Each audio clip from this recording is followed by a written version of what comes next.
Senior سیاسی تجزیہ کار سہیل وڑائچ نے کہا ہے کہ شریف خاندان نے اپنی سیاست کا آغاز پیپلز پارٹی کی مخالفت سے کیا۔ مقتدرہ اور دائیں بازو کی بے پناہ حمایت سے انہوں نے بھٹو کی جماعت کے لاڑکانہ پنجاب میں تعمیر و ترقی اور سیاسی ترغیب اور انتقام سے اس کا صفایا کر دیا۔ شریف خاندان نے مریم نواز کو بھی ایجنڈے کے تحت پنجاب میں اتارا ہے۔ ان کا خیال ہے کہ اگر چند سال مل گئے تو مریم نواز کے پیچھے ان کے والد بیٹھ کر تحریک انصاف کا بھی وہی حشر کریں گے جو پیپلز پارٹی کا کیا تھا۔ اپنے ایک کالم میں سہیل وڑائچ کا کہنا ہے کہ مریم نواز شریف کی پہلی خاتون وزیر اعلیٰ کے طور پر نامزدگی اس بات کا باضابطہ اعلان ہے کہ شریف خاندان نے انہیں اپنے جانشین اور سیاسی چہرے کے طور پر آگے بڑھایا ہے۔ وزیر اعلیٰ مریم نواز نہ صرف پنجاب بلکہ شریف خاندان کے لیے ایک نیا سیاسی تجربہ ہے۔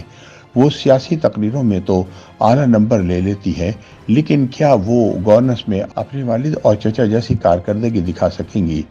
دیکھنا یہ ہوگا کہ مریم کی خوبیاں ان کی پنجاب میں سیاست کو آگے بڑھا پائیں گی یا ان کی کمیاں اور کوتاہیاں نون لیگ کو پہلے سے بھی کمزور کر دیں گی۔ سہیل وڑائچ بتاتے ہیں کہ شریف خاندان میں میاں محمد شریف کی وفات کے بعد سے میاں نواز شریف کو باضابطہ طور پر خاندان کا سربراہ بنایا گیا تھا، اس لیے خاندان کے سیاسی اور بیشتر سماجی فیصلے اور اندرونی تنازعات اور اختلافات کو بھی وہی حتمی شکل دیتے ہیں۔ شریف خاندان ان کے فیصلوں پر اختلاف ہو تب بھی سر تسلیم خم کرتا ہے۔ مریم نواز اور حمزہ شہباز میں سے وزیر اعلیٰ چننے کا فیصلہ نواز شریف نے کیا ہے اور اس پر شہباز شریف اور حمزہ نے ہاں کہا ہے۔ اب حمزہ پنجاب اسمبلی کی بجائے قومی اسمبلی کا حلف اٹھائیں گے اور وہاں شہباز شریف کی معاونت کریں گے۔ مریم نواز شریف اپنے والد کے بعد اپنے خاندان کی واحد کرشماتی شخصیت ہیں۔ وہ کراؤڈ پلر ہیں، جارحانہ اور جذباتی سیاست کرتی ہیں۔ والد نے مقتدرہ کے خلاف مزاحمت کی تو وہ شانے سے شانہ ملا کر ان کے ساتھ کھڑی ہو گئی، نہ جیل سے گھبرائیں اور نہ نیب کے احتساب سے۔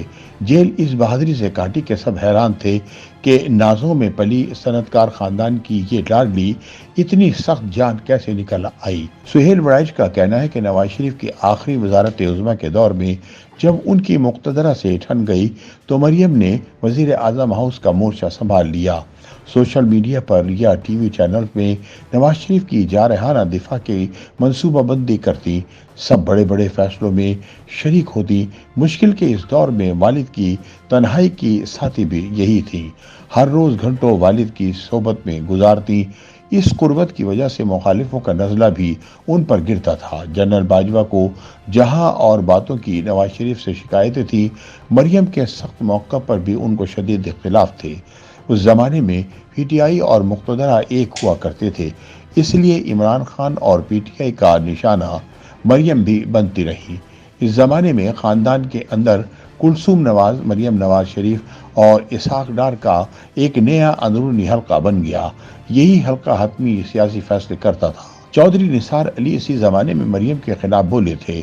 مریم نواز کو ڈان لیکس میں بھی ملوث قرار دینے کی کوشش کی گئی، لیکن چودھری نثار کی کوشش سے جنرل باجوہ ان کا نام نکالنے پر راضی ہو گئے تھے۔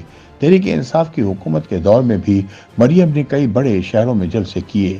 اپنے مزاحمتی انداز اور رویے کی وجہ سے انہیں پذیرائی بھی بہت ملی۔ سہیل وڑائچ کہتے ہیں کہ مریم نواز کے سیاسی کریئر کو دیکھا جائے تو کبھی بھی فل ٹائم سیاستدان نہیں رہیں، وہ پارٹ ٹائم سیاست کرتی رہی ہیں۔ کبھی تو وہ سیاست میں متحرک ہو کر جلسوں میں جوش و خروش سے تقریریں کرتی اور کئی مہینے وہ خاموشی اور چپ کا روزہ رکھ لیتی ہیں۔ اب ان کا یہ انداز سیاست چل نہیں سکے گا، اب انہیں ہر وقت اور ہر پل متحرک سیاست میں رہنا پڑے گا۔ شریف خاندان میں اپنی قدیم روایت کی وجہ سے خاندان کا ریموٹ کنٹرول میاں نواز شریف کے پاس ہے۔ کئی معنوں میں یہ اچھی بات بھی ہو سکتی ہے، مگر وزیر اعلیٰ پنجاب جیسے بااختیار عہدے پر فائز ہو کر بھی کیا ان کا کنٹرول ان کے والد کے پاس ہی رہے گا؟ کہا جاتا ہے کہ امریکی صدر ولسن اپنے پروفیسر والد سے ہدایت لیتے تھے۔ میاں نواز شریف کے بارے میں بھی یہ مشہور تھا کہ وہ اپنے والد میاں شریف سے ہدایت لیتے تھے۔ بظاہر والد سے رہنمائی یا ہدایت لینے میں کوئی منفی بات نہیں، مگر ایسا کرنے سے اقتدار کا مرکز ایک نہیں رہتا، دو ہو جاتے ہیں۔ مریم نواز کو گورننس کا تجربہ بہت کم ہے۔ پنجاب کے کروڑوں عوام اور بے لگام پولیس اور بیوروکریسی کو وہ اس محدود تجربے سے کتنا سنبھال سکیں گی، یہ ان کی صلاحیتوں کا امتحان ہوگا۔